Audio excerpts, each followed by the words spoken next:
É uma alegria tê-los aqui na nossa casa, a Ordem dos Advogados do Brasil, discutindo para nós um tema tão caro e atual como a criminalização da transmissão sexual do vírus HIV e AIDS. Nós já temos medicamentos que controlam a doença, ou pelo menos que dão uma vida mais longa. Não é uma sentença de morte, é uma sentença de doença. Muito antes de uma discussão jurídica em torno de criminalizar, não criminalizar determinada conduta, o que está no fundo é uma discussão de discriminação, é uma discussão de preconceito que, portanto, nós precisamos enfrentar.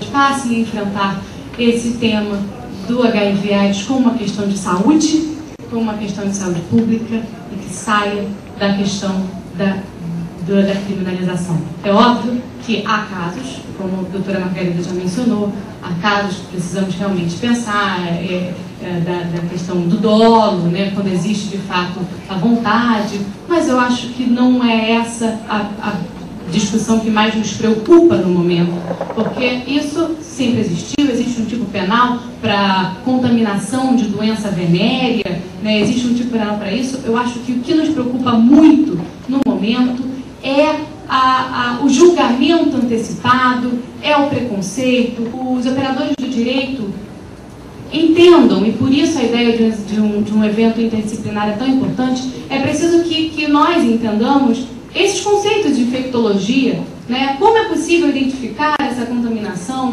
Precisamos que vocês nos ensinem isso, porque precisamos entender como é que ele existe, qual é o período de incubação, quando se identifica a doença, enfim, tem uma série de questões que, para se operar direito à lei, né, respeitando os direitos humanos das pessoas e, claro, fazendo-se justiça, nós precisamos entender.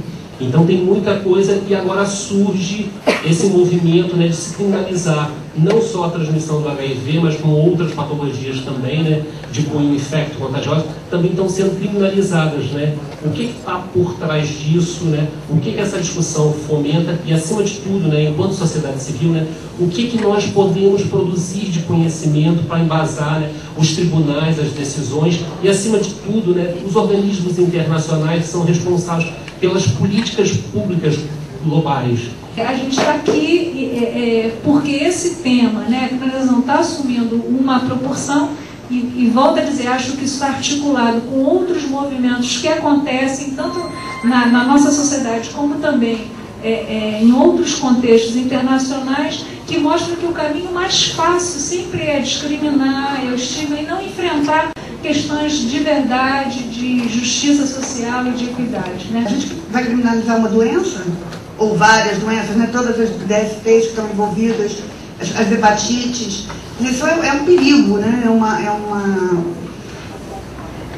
Um controle um estigma e um reforço da questão da discriminação, né?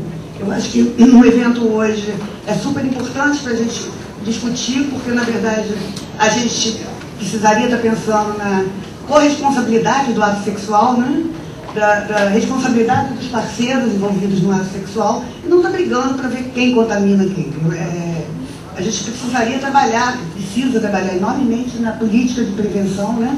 Enfocar mais a questão da prevenção e não culpabilizar as pessoas que contaminam e adoecem. Dentro desse seminário também, a gente está discutindo essas doutrinas, porque hoje todas as doutrinas que tem são desfavoráveis, são doutrinas que criminalizam realmente a pessoa com a transmissão. Então, acho que a gente tem um processo de estar revertendo esse tipo de questão também. O tema é polêmico, o tema é denso, é complexo, mas que a gente precisa enfrentar, né, e trazer todos os aspectos que envolvem.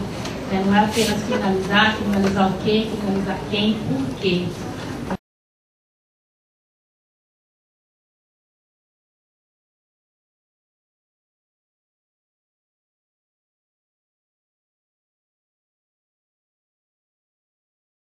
Um caso que o sujeito já tinha sido julgado, já estava condenado por tentativa de homicídio qualificada por emprego de meio insidioso, ou seja, uma pena aí que estava numa faixa de uns 8 a 10 anos, mais ou menos. Fomos ao julgamento, e naquele momento eu conversei muito com o Dr. Daniel. O nosso primeiro impulso seria de negar a autoria, até porque do ponto de vista técnico, como é que você vai dizer com certeza que aquela moça ela foi contaminada por aquele senhor? Olha, ela dizia que não tinha nesse período tido nenhum outro relacionamento, mas tudo, a gente ficava sempre em função de prova oral. O que um dizia, o que o outro dizia, não tinha nada de prova técnica nesse sentido para facilitar o julgamento. O que tinha de prova técnica é de que, de fato, ela era soropositiva. Mas mesmo essa questão, por exemplo, e a gente pensava, bom, mas existe algum laudo que provasse que antes de se relacionar com o nosso acusado, ela não era soropositiva?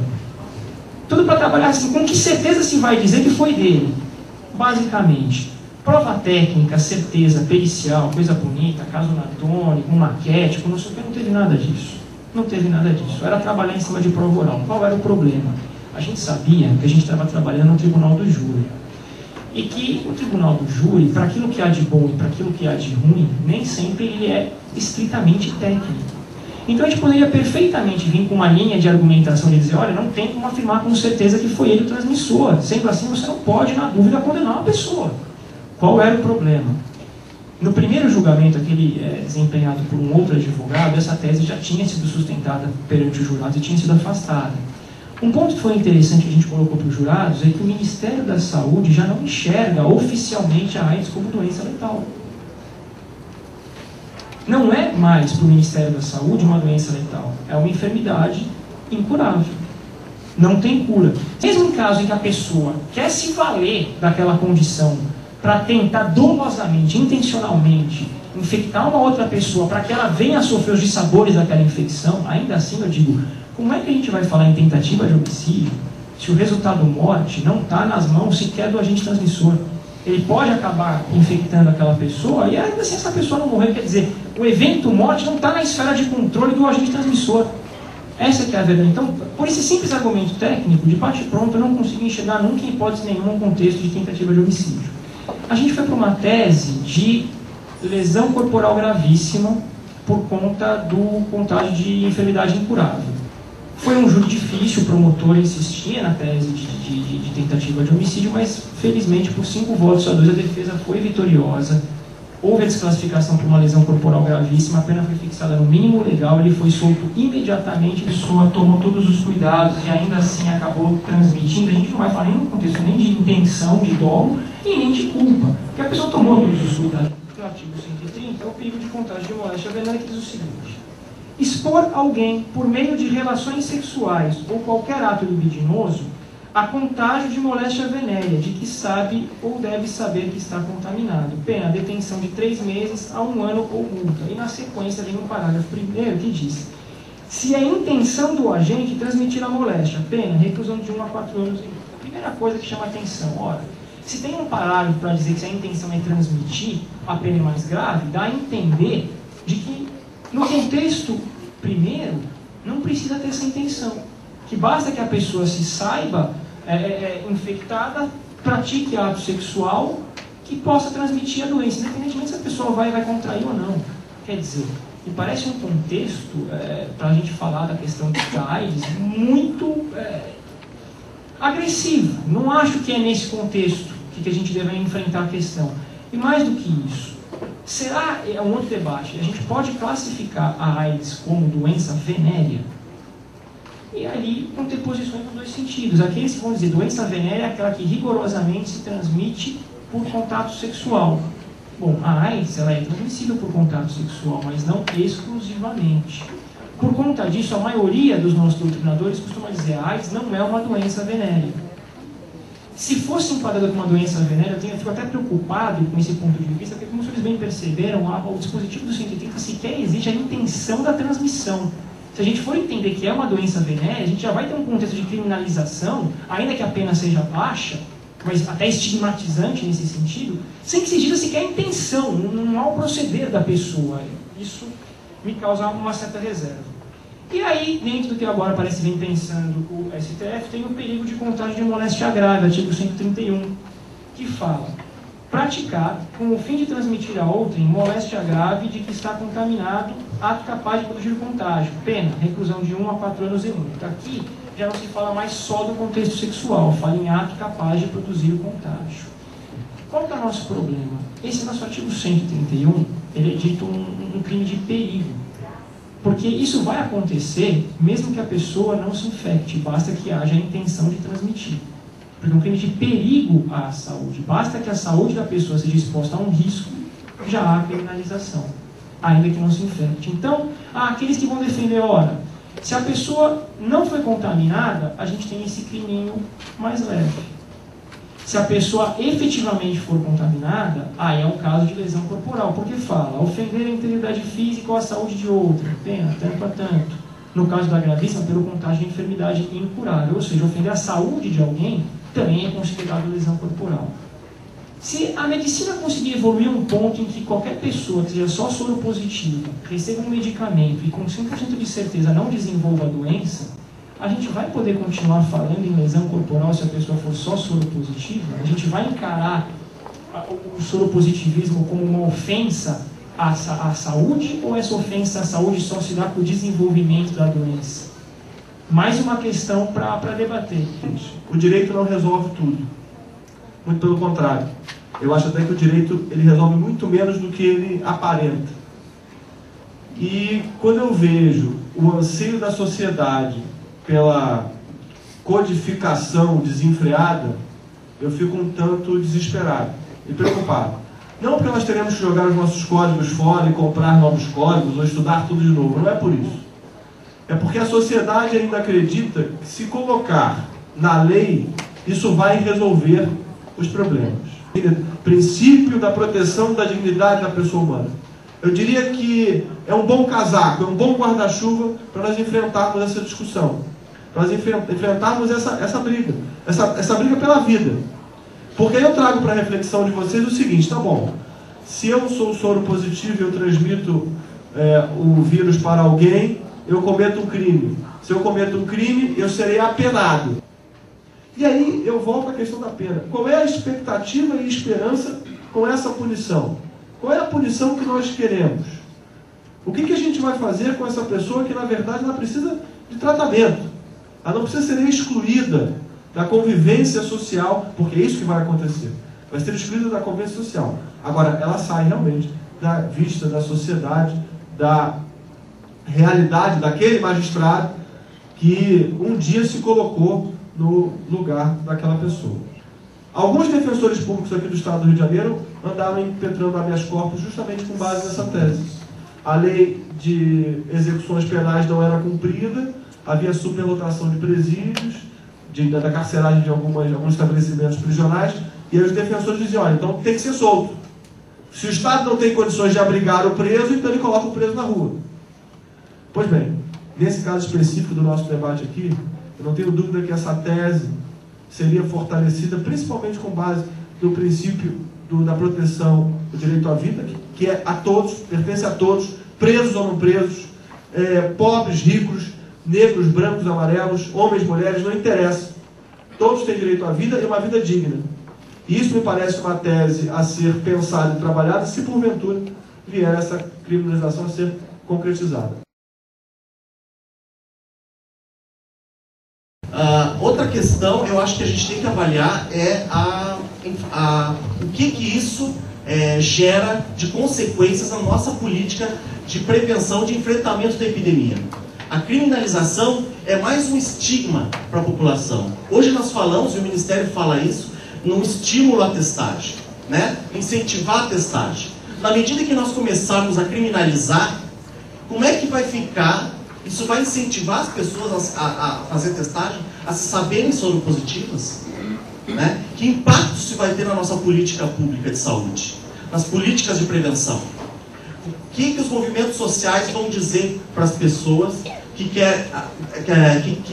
devem fazer o teste, né? Que devem contar para os seus parceiros que são soropositivas? Que a gente sempre tem defendido isso, né? Que comuniquem aos seus parceiros da sua sorologia. Então, como é que nós vamos lidar com isso? Como é que o Ministério da Saúde vai lidar com essa situação? Como a gente quer tratar da questão do ponto de vista penal? Não tem que ficar preso a como o Supremo vai interpretar ou como o STJ vai interpretar. Eu acho que é como o movimento social pretende ver a questão. Eu acho que essa tem que ser a discussão, esse tem que ser agora o nosso caminhar. já que vai acontecer, já que existe o debate da criminalização, de que lado nós vamos ficar? Nós vamos criar um tipo específico, que eu acho muito ruim, nós vamos trabalhar com os tipos que já existem.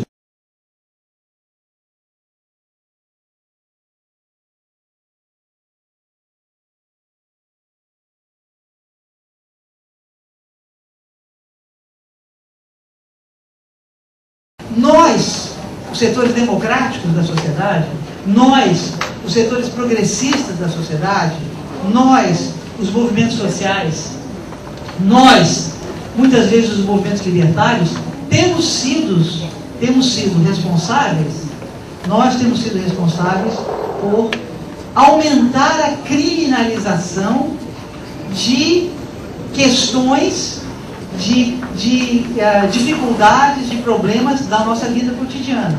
A criminalização da infecção pelo HIV nos protege de quê?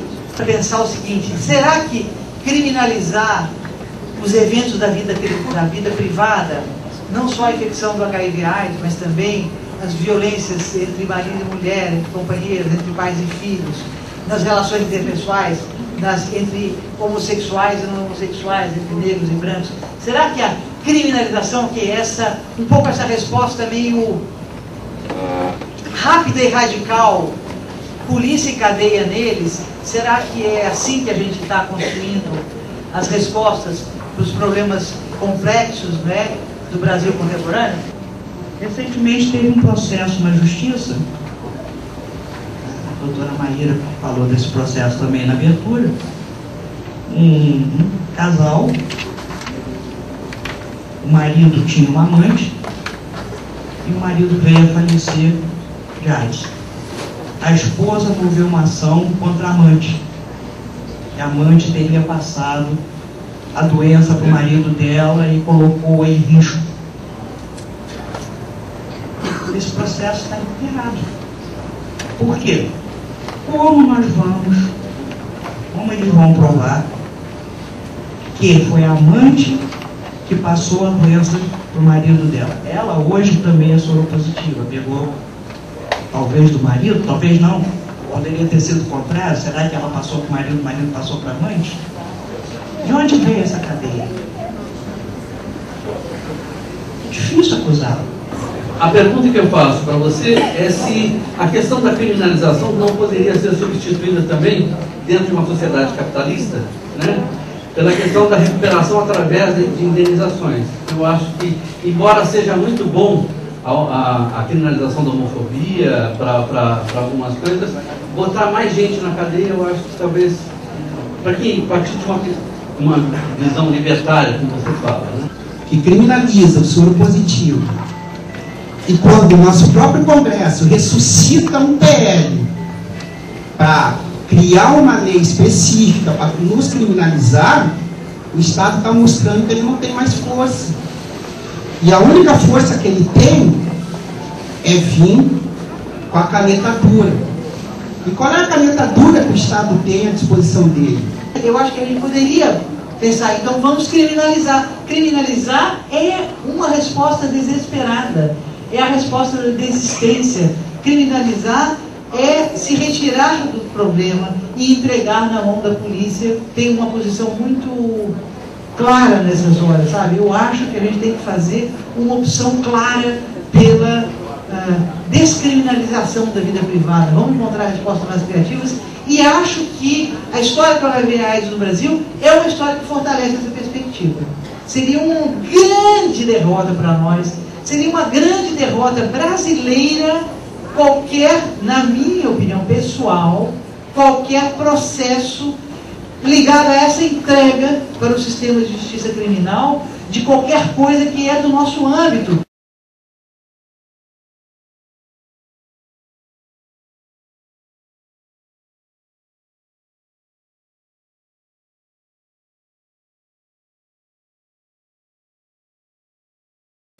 Discriminação, nesse conceito, é qualquer medida que impote restrição, exclusão,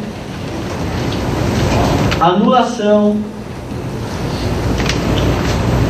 né? Qualquer restrição, anulação, não reconhecimento, né, de direitos humanos básicos.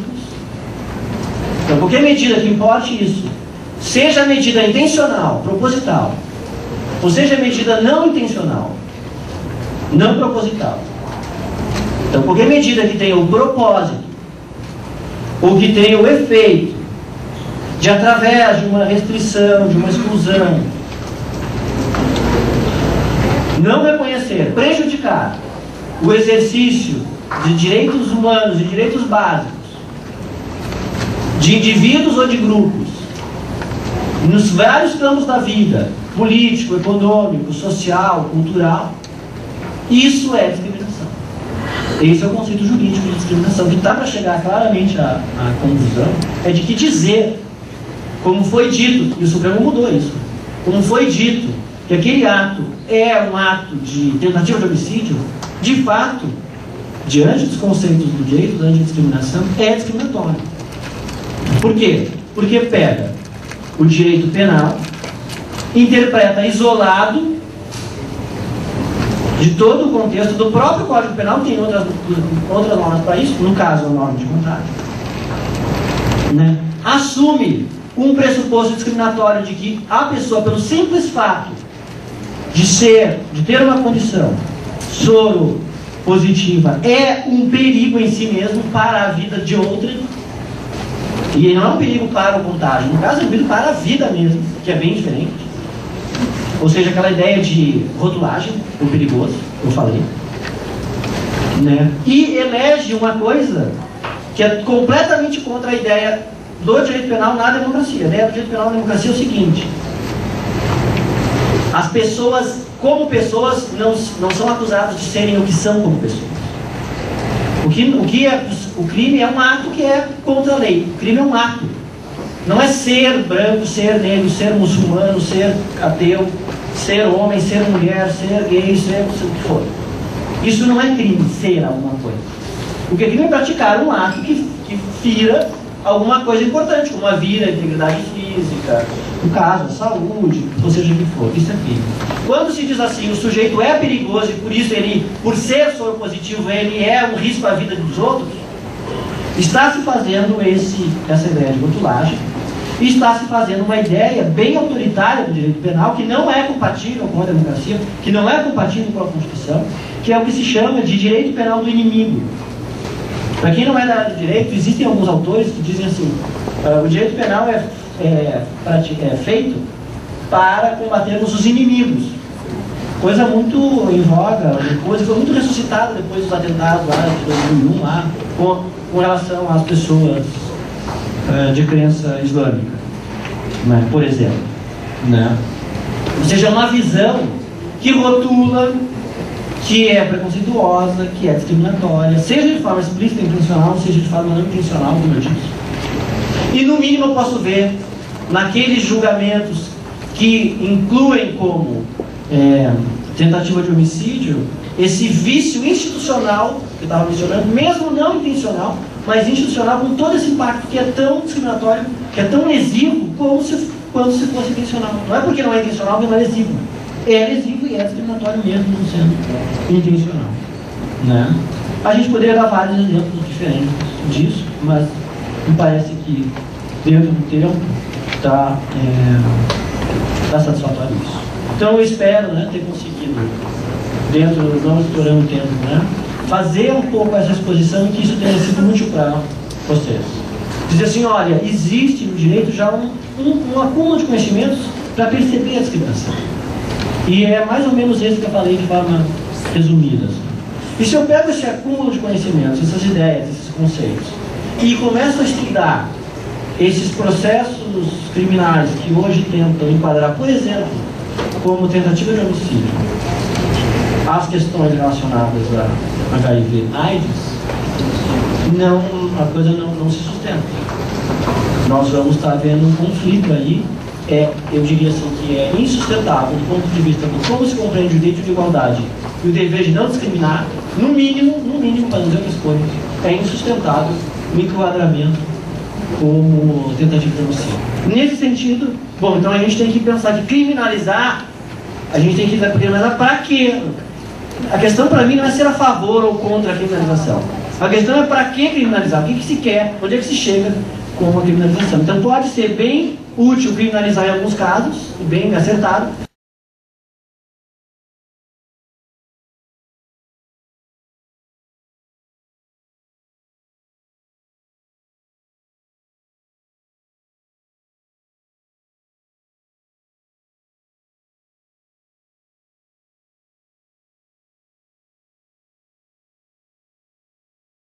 A posição do NAIDS, da nota técnica do NAIDS, é: a penalização ela deve se limitar a casos onde se comprove deliberada intenção de prejudicar. E isso deve se aplicar para qualquer enfermidade transmissível, não apenas ao HIV. Por isso que também o NAIDS diz que é contrário à existência de leis específicas para penalizar a transmissão, mesmo que intencional, do HIV, que a própria lei penal do país ela já dá conta desses casos que são muito específicos e limitados, né? Não há nenhuma comprovação científica de que a criminalização ela garante a justiça criminal, seja uma ferramenta para prevenção. Por que alguém pensa em criminalizar, né? Alguns deveriam ter uma boa intenção. E o que estaria nisso? É a intenção de ajudar na resposta, pensando que ao criminalizar eu vou inibir alguns comportamentos, ao inibir esses comportamentos eu vou prevenir o HIV. Ou que ao criminalizar eu estaria, por exemplo, protegendo as mulheres que às vezes são mais vitimizadas. Estamos pensando muito em alguns espaços específicos onde há maior caso de estupro, onde as mulheres são estupradas, inclusive para tentar proteger do HIV, no caso das virgens. Então, a ideia por trás era: se eu criminalizar essa prática, eu posso estar protegendo aquelas mulheres. O que está mostrando, os dados mostram, é que, ao contrário, a mulher ela é uma das primeiras a chegar ao serviço de saúde. Normalmente ela é criminalizada por ter o HIV, e às vezes muitas são criminalizadas por transmitir para os seus filhos, quando, por exemplo, ela não tem nenhuma outra opção a não ser o aleitamento materno e transmitir o HIV. Então isso coloca a mulher numa situação ainda mais vulnerável, né? Então essas seriam um pouco as justificativas, mas a prática está mostrando que elas não são, não melhoram e não são positivas para a resposta à epidemia, né? E outra, está mostrando que as pessoas elas se afastam dos serviços de saúde, elas não fazem o teste porque não conhecer o seu status sorológico pode proteger no caso de alguma acusação de crime, né?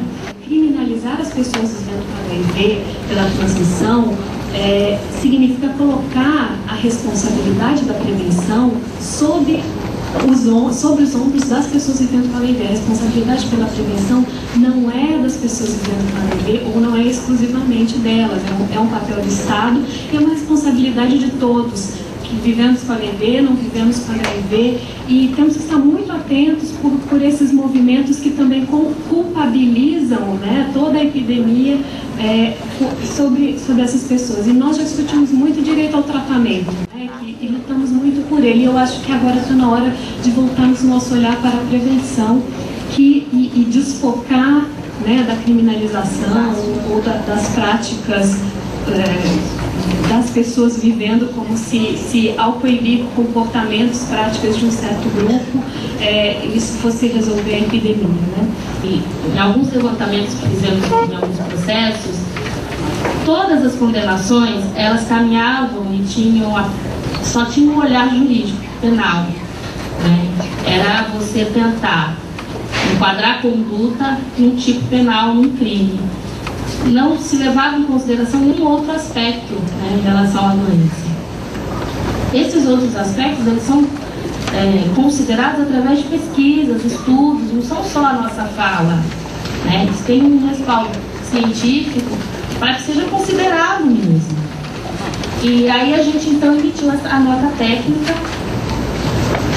Primeiro eu queria falar o que é uma nota técnica. A gente fala tanto, tem uma definição, né, que diz que é um documento de análise técnica e objetiva sobre uma política pública, um programa de governo ou uma situação que interfere diretamente numa política pública.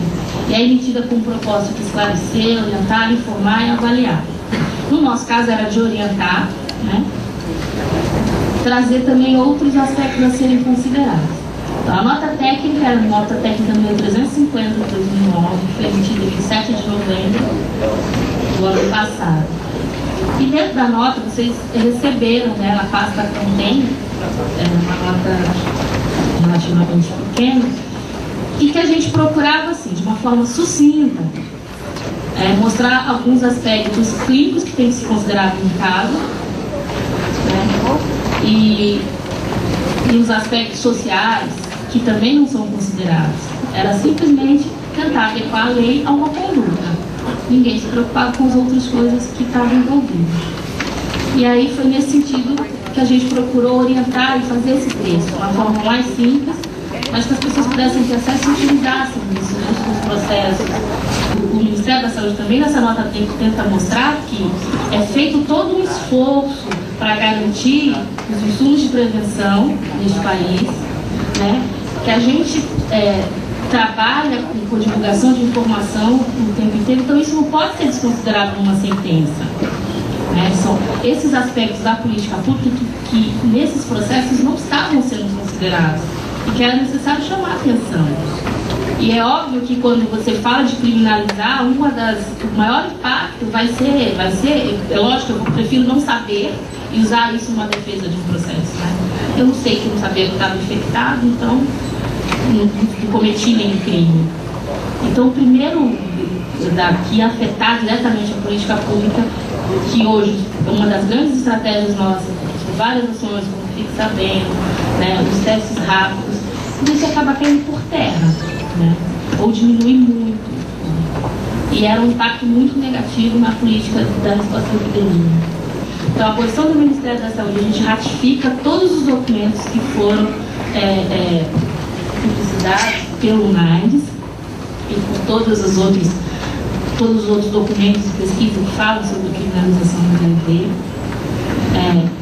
A posição do Ministério da Saúde é de que não se fala em criminalização de relações sexuais concedidas, né? Que é importantíssimo, porque é importante se falar da corresponsabilidade, ninguém transa sozinho, né? Então é isso que a gente tem que estabelecer e falar muito, né, da corresponsabilidade dos parceiros nas relações concedidas. E nos casos em que houver violência ou que houver dolo, né, na questão da transmissão, que seja tratado com as leis que existem, né? Que não criem outras leis por se tratar de HIV, né? Que não vamos falar de tentativa de homicídio, que nem se sabe se vai acontecer, porque hoje a gente tem estudos da sobrevida das pessoas que vivem com HIV, com uma média de 10, 14 anos. Né? Tem sido usado em vários julgados é o seguinte: no final aquele que o desembargador relata, bem de ver, por fim, que, como acertadamente decidido pela douta magistrada de primeiro grau, não há como se reconhecer o instituto do consentimento do ofendido, pois o ordenamento jurídico brasileiro estabelece que a vida é um bem indisponível, bem como a saúde, no tocante à contaminação de um moléstia grave e sem cura. O que ele diz é, mesmo que o outro sinta, se houver a contaminação, quem contaminou, se sabia que era soro positivo, ele é responsável pela contaminação e deve ser julgado por isso.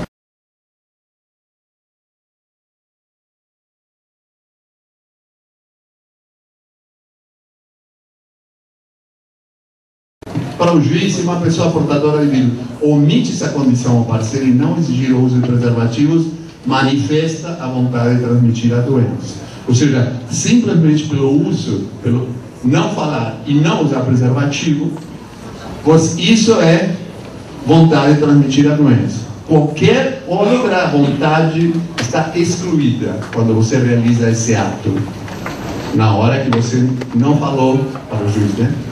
Nem exigiu o uso de preservativo. A acusada disse que ela exigiu sempre o uso de preservativo. Mas isso, como todo mundo sabe, é muito é uma palavra contra a outra. Bom, exigiu, não exigiu.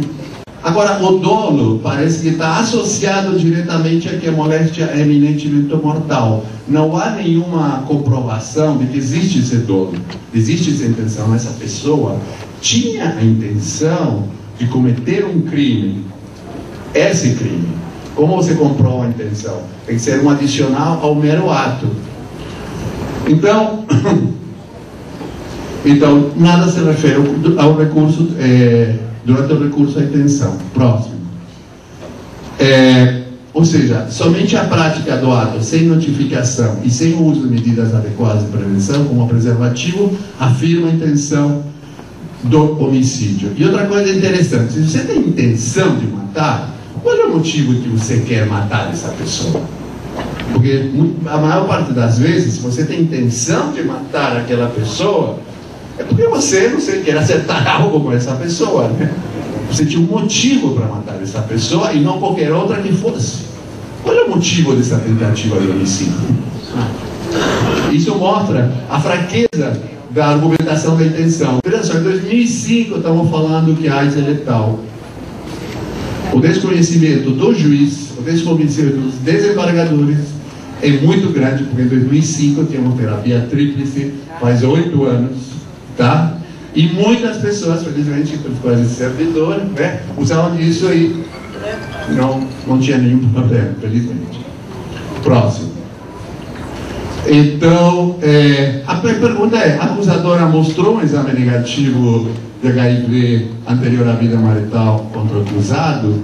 Então parece que aqui, na dúvida, foi tudo contra o acusado, ou seja, palavra de um contra o outro, se disse que, bom, ele não tinha comprovado. O recurso foi negado e ele está condenado por tentativa de homicídio, ele está preso. Tá? Esse é o caso do motorista de ônibus, que eu acho que o defensor comentou ontem. Em 2004, outra vez, 8 anos de prisão em regime fechado, foi tentativa de homicídio qualificado por meio insidioso. Ou seja, transar sem preservativo uma pessoa com HIV equivalente a tentativa de homicídio usando veneno, usando fogo, usando explosivo, usando tortura ou qualquer modo cruel de provocar a morte. O TJ, felizmente, não acompanhou o relator. Por quê? Em relação aos medicamentos atualmente existentes, fornecidos gratuitamente pela rede regular, não é diferente a realidade do réu e da ofendida. Ele, portador da moléstia há quase 2 décadas, exemplo vivo de que não se pode afirmar com a certeza necessária a letalidade da doença. Próximo.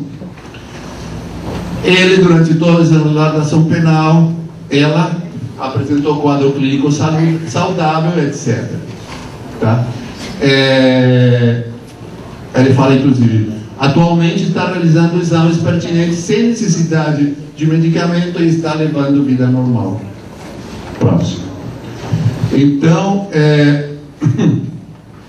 como falou o defensor, a ocorrência do resultado morte escapa ao domínio do indivíduo transmissor, que é mesmo que tivesse a intenção de matar, não pode mais, porque isso não existe. Que a mera realização do ato sexual sem preservativo e sem notificação prévia ao parceiro seja a intenção de matar ou de infectar. Que as pessoas sem HIV têm relações sexuais por diferentes motivos, como amor, prazer, tédio, diversão, comércio, pressão sociocultural, você sabe? Tem que transar com a namoradinha, porque mas não quer, mas transa igual, porque, bom, enfim, essas coisas todas, depressão. As pessoas com HIV continuam a ter esses motivos para transar. O vírus da HIV não muda isso, certo? Eventualmente, em alguns poucos casos, pode haver intenção de transmissão. Portanto, a relação sem revelação do estado sonológico pode estar desta forma motivado por todas essas coisas, por todas essas razões. A gente pensa que, estando em vigor o atual Código Penal, se você quiser, se houver algum processamento, só pode se supor inicialmente imprudência ou negligência. A intenção de transmissão, para a gente parece possível somente de ser atribuída se houver um fato adicional à mera realização do ato sexual, para você comprovar essa intenção. Sem revelação e sem uso de preservativo. E a gente pensa que é discriminatório supor, de outra forma, que na ausência de uso do preservativo e ou de revelação, a gente não pode agir nem por amor, nem por prazer, nem por diversão, etc. Só pelo afã de transmitir o HIV. Próximo. Com esse raciocínio, se a gente for sustentar isso, a gente é tratado como criminoso em potencial, e assim, qualquer ato sexual sem preservativo vai ter essa intenção. Ou seja, nenhum ato sexual sem preservativo pode ser realizado por amor, prazer, diversão, etc. E, portanto, nos priva da condição de seres humanos, que já não sente mais prazer, já não sente mais amor quando vão transar sem preservativo, já não sente mais diversão. O único que deseja é transmitir o HIV ao outro. Já não somos mais humanos. Se você não sente amor, não é capaz de sentir amor, nem prazer, nem diversão, nem tédio, nem nada disso, então você já não é mais humano. O que é, não se sabe. Esses são dados mais recentes de expectativa de vida de pessoas com HIV na Conferência de Retrovírus e Doenças Oportunistas deste ano, né? Alguns grupos de pacientes, aqueles com diagnóstico recente ou com alta contagem de CD4 no início do tratamento, têm expectativa de vida normal ou quase normal. O Tribunal de Justiça, a pedido do promotor, e não foi a pedido da defesa, foi a pedido do promotor, ouviu a Comissão Federal de AIDS. Próximo. Então, ela afirmou que a chance por um homem em tratamento eficaz de transmissão era de menos de 1 em 100 mil casos. Tá certo? Então, o promotor, de segunda instância, expressou, ou seja, não quis levar adiante, porque não se deve condenar as pessoas por riscos hipotéticos. Ou seja, o risco é tão baixo que isso não merece a atenção da justiça. Tá certo? Próximo. E é interessante, a Comissão Federal Suíça, ela fez essa declaração justamente pelos casos de criminalização que estava tendo na Suíça.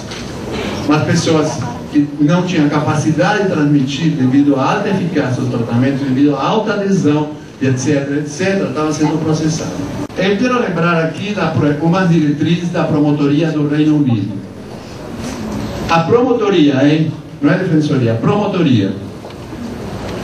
Para condenar uma pessoa para transmissão do HIV, lesão corporal grave por comportamento negligente, não temos nada de tentativa de homicídio, nem negligência, não sem intenção.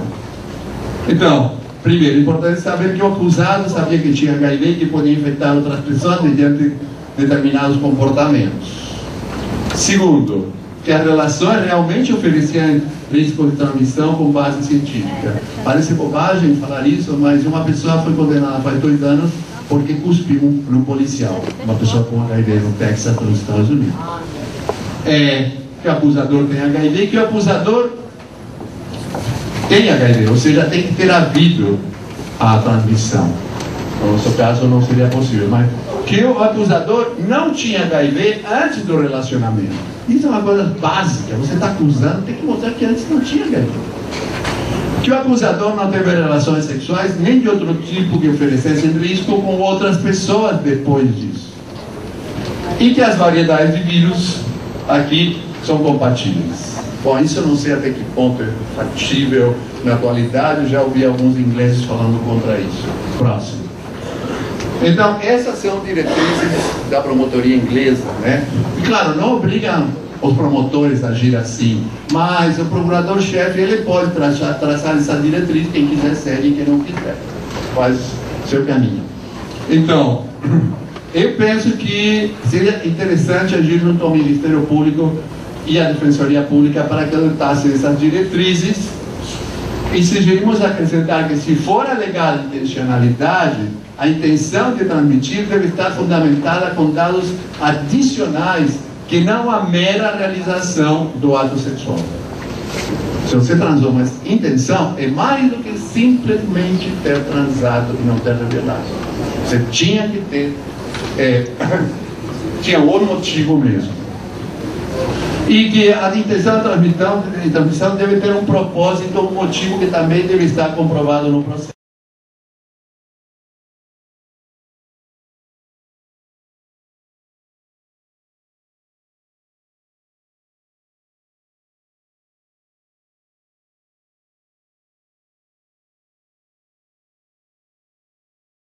Para os autores do direito penal, a AIDS, ela não é uma moléstia venérea, não é uma DST, porque não se transmite apenas por relações sexuais. E para além de ser uma doença grave, contagiosa, transmissível, incurável, controlável, crônica, ela é mortal, fatal, letal, tá? Por isso, a tentativa de homicídio simples, a tentativa de homicídio qualificado, e eles dizem que não vão colocar lá a questão de transmissão de moléstia, perigo de moléstia venérea. Se tem a intenção, que a gente vai ver quais são as intenções, e tem a produção do resultado, no nosso caso, infecção por HIV, diz que o crime foi consumado. Agora, se tem a intenção e a não produção do resultado, diz que o crime é na forma tentada, aí a pena é a pena do crime consumado diminuída de 1 a 2 terços, tá? E se não tem intenção alguma, mas tem culpa e não tem produção, e tem produção do resultado, é crime culposo consumado. E onde as penas são menores ainda. É a lesão culposa, o Jorge fala de negligência. E se não há intenção alguma, se houve culpa e se não tem produção de resultado, não existe, até onde eu pesquisei, posso estar falando errado, crime culposo na forma tentada. Só existe crime culposo consumado. Muito importante para a gente é que não necessariamente a pessoa que for condenada por esses crimes, dependendo do crime, da pena que é em abstrato, como a gente fala, ele não necessariamente vai para a cadeia, para a prisão. Quando tem passado por um ano, claro, a despeito de todo um estigma que tem de você ser um condenado penal, fora isso, existem o que a gente chama de substituição, conversão da pena privativa de liberdade, a prisão, em restritiva de direitos. Isso eu acho também muito importante. Aplicou 3 meses de detenção, tá? Substituiu essa pena privativa de liberdade para restritiva de direito, prestação de serviço à comunidade por igual período de 3 meses. E aí no acórdão, a AIDS é grave, é fatal, passa, Regina, tá? Aí aqui a gente pode ver que interpretou-se como exposição sexual, crime de perigo consumado, tá? Com produção efetiva do perigo, aí eles vão lá nos argumentos dele, provar que teve o perigo concreto de se infectar. Aí, mas a gente pode perguntar, como o Jorge tem falado, qual foi realmente essa prova de perigo concreto? E aí tem uma coisa importante, que eu acho técnica, que fala que essa coisa de basta ser HIV positivo, não contar, transar sem preservativo, que tem uma intenção de matar, o que a gente chama no direito penal é imputação objetiva, que é proibidíssima no direito penal brasileiro. Ou seja, é só pelo simples comportamento que você já infere, ou pela pessoa, você já infere essa intenção. É claro que eles dizem também que provar a intenção é complicado. Como se prova a intenção? Muitas das vezes é comportamento. Uma coisa é você, por exemplo, dar um tiro no pé, outra coisa é você dar um tiro no coração, no cérebro. Pô, está muito mais patente a tua intenção de matar com um tiro aqui ou aqui do que no pé. Uma coisa assim, ou seja, infere-se também do comportamento a intenção. Passa, AIDS é fatal. Nada se falou sobre a questão clínica, de tratamento, de carga viral, táxi indetectável, como o Jorge tem batido, risco muito desprezível, poderia acarretar em absorção no processo. O mais importante para esse direito penal técnico aqui não é se você conta ou se você não conta. Não é se a outra pessoa permite ou não permite a transa sem camisinha. É se você sabe ou não sabe que tinha HIV, se você sabe, como já foi falado, e se você sabe as formas de transmissão que você poderia transmitir daquela forma. Esse é um ponto muito chave. Depoimentos de testemunhas, que foram o homem que se descontaminava pela REA, ex-mulher do homem morto, o irmão do homem morto, o primo do homem morto e a irmã da acusada. Mais interrogatório da própria acusada, mais certidão de óbito da vítima, mas história de traições da mulher, que era ex-prostituta ou não, né? Ou era ainda prostituta, e contaminações de outros homens. Esse foi mais ou menos que eu consegui entender o contexto para criminalizar ela com o quê? Lesão corporal seguida de morte. O que quer dizer isso? Eles disseram, ela teve a intenção sim de lesionar a saúde dele, e a morte foi a título de culpa, ou seja, ela não queria diretamente, não era dolo direto, e ela nem quis assumir o risco, como eles falam, o dolo eventual, não queria mais assumir o risco, e foi culpa mesmo. Culpa, a gente pode dizer que tem duas grandes coisas, a previsibilidade do resultado, não por ela, mas pelo homem médio. Se a gente fosse entrar nesse caso assim, poxa, se aconteceu o que aconteceu, era previsível que ele pegasse HIV e depois, por mais que ele está combatendo aqui, depois de algum tempo viesse a morrer, tá? E a gente fala exigibilidade de conduta diversa, dever jurídico de cuidado, a exigência que ela tinha de transar com camisinha, né? Não era exigido que transasse com camisinha, não uma outra conduta, tinha que ser essa. Os doutrinadores, os delegados nos indiciamentos, os promotores na denúncia, os juízes e os desembargadores em suas decisões estavam falando aí, né, pela tentativa de homicídio. Quais são as ideias do departamento de AIDS que a gente, né, já tem batido, Jorge, para a gente tentar mostrar para o judiciário que a AIDS não é mortal, letal, fatal, tá? Que ela no meu entendimento, que ela é venérea, que ela é DST, tá? Que ela é grave, contagiosa, incurável, mas é controlável, com características de cronicidade. A transmissão depende de vários fatores, tá? A questão do tempo de vida, 17, 19 anos, a gente conhece gente vivendo com 20, 25, 30. Está arquivado, não está arquivado, por via das dúvidas, fiquemos de olho, porque é isso aqui, ó. Transmissão de doença incurável, lá no Legislativo. Qualquer doença incurável. Se for intencional, ocorre a morte, não ocorre a morte, 10 a 15. Ocorre a morte, 20 a 30 anos. Isso aqui é pena maior do que para crime hediondo que a gente tem, as penas maiores que a gente tem. Se é culposa, a doença incurável, não ocorre a morte, 2 a 4, ocorre a morte 4 a 8. Passa. Aí estou falando, precisa acompanhar esse PL aí, vamos nos unir. Porque se essa lei especial passar, ela vai afastar o código a todos esses debates que a gente está tendo desses artigos aí, e ela é muito severa, então não podemos dormir no assunto, tá? Ó, lei especial mais grave que afastará a lei geral, que é o Código Penal. Se eu não sabia que tinha HIV e transmitia, pode afastar o crime doloso, mas se o Código Penal prevê o crime culposo e se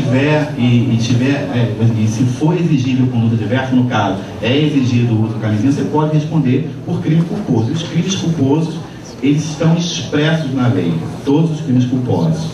E agora, se não for expresso culposamente, se não foi dolo, não tem expresso culpa, o crime culposo, pode ser não crime. Não cabe à defesa apresentar a prova que ela é inocente, porque, ó, cabe resistir à pretensão do Ministério Promotor Público de acusar da materialidade do crime, da autoria, né? Pode alegar dúvida, porque pelo princípio da presunção da inocência ou da não culpabilidade, ela é inocente até que prove o contrário. Quem tem que provar o contrário, a culpa, é o MP, é o promotor.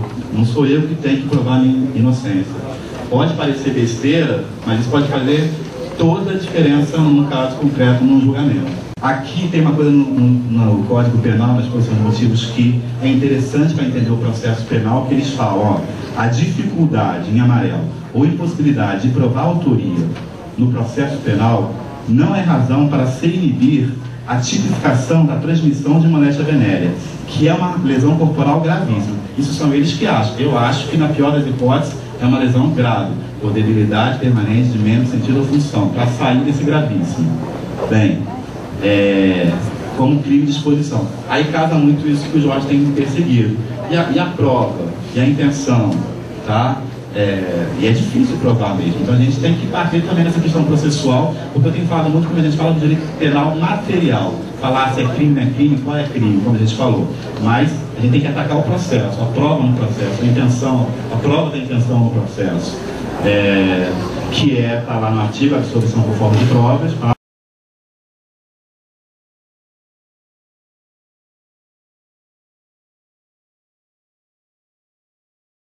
É importante lembrar, nesse caso que o defensor alegou, nunca foi comprovado que ele transmitiu, nem porque nunca foi comprovado que a acusadora não tinha HIV antes de conhecê-lo. Então, provavelmente, ele foi condenado a ser inocente.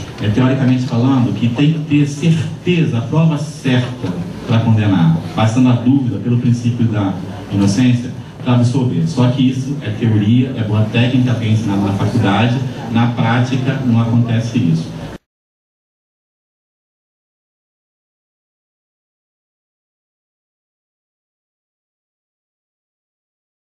Primeiro, afastar a tentativa de homicídio. Isso tem que terminar logo. Tá certo? Segundo, a atribuição de intenção, ou seja, que a pessoa tentou transmitir com sucesso, ou sem sucesso, o HIV, isso tem que ser, tem que estar embasado em dados adicionais à mera realização do ato da relação sexual. Ou seja, você transou, tudo bem, você não tinha camisa, não usou camisinha, tinha falado não, mas você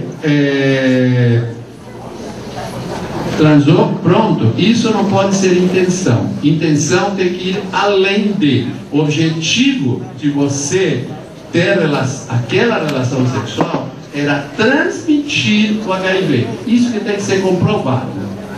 Então essa seria a segunda recomendação. Se você está atribuindo intenção, você tem que ir além do mero ato da relação. A relação sexual por si só não pode configurar a intenção. Você tem que ter mais alguma coisa.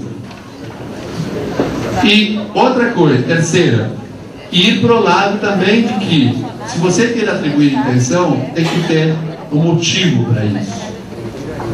Tá? É motivo para a intenção. Se teve a infecção, então a pessoa que está acusando que pegou de X, tem que comprovar que, pelo menos, antes de conhecer X, não tinha HIV.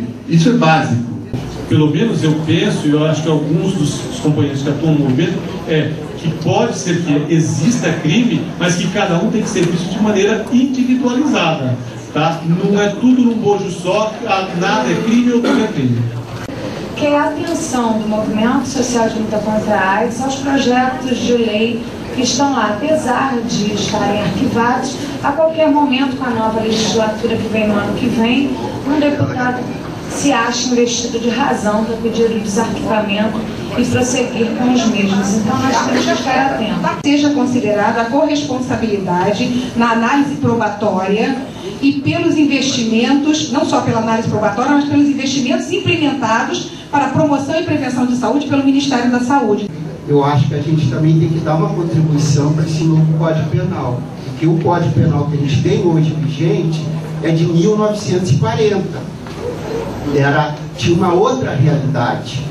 E não adianta a gente querer, vamos dizer assim, dar um ordenamento ordinário se a gente também não contribuir no próprio código. Eu acho que a gente tem que ver qual a forma, que eu não sei, de como a gente contribuir nessa proposta do novo Código Penal. Uma recomendação nova, uma recomendação já velha. Eu acho que a questão do direito à privacidade, o direito à intimidade das pessoas soropositivas deve ser reforçado, relembrado. Acho que isso está na Declaração dos Direitos das Pessoas Vivendo com HIV, lá do ano de 1989, que eu acho que anda bem esquecido, principalmente dentro dos setores de saúde. Eu acho que a gente tem que dar uma resgatada, né, nessa questão e afirmar. E a outra, eu não sei muito bem qual seria a forma da redação, mas eu acho que a gente tem que ver se os limites, né, e as possibilidades de uso de lei criminal nas questões de saúde pública. Eu acho que é um tema que precisa ser melhor discutido e eu acho que só usado em último caso, porque acho que na maioria das vezes que a lei criminal tem sido usada em questões de saúde pública, principalmente se a gente for lembrar a questão da droga, a questão do aborto, a questão da AIDS, eu acho que tem sido o resultado muito mais desastroso do que efetivo. Então, acho que a gente tem que trabalhar aí um pouco sobre se queremos a lei criminal dentro das questões de saúde ou não. Acho que é um debate a ser feito.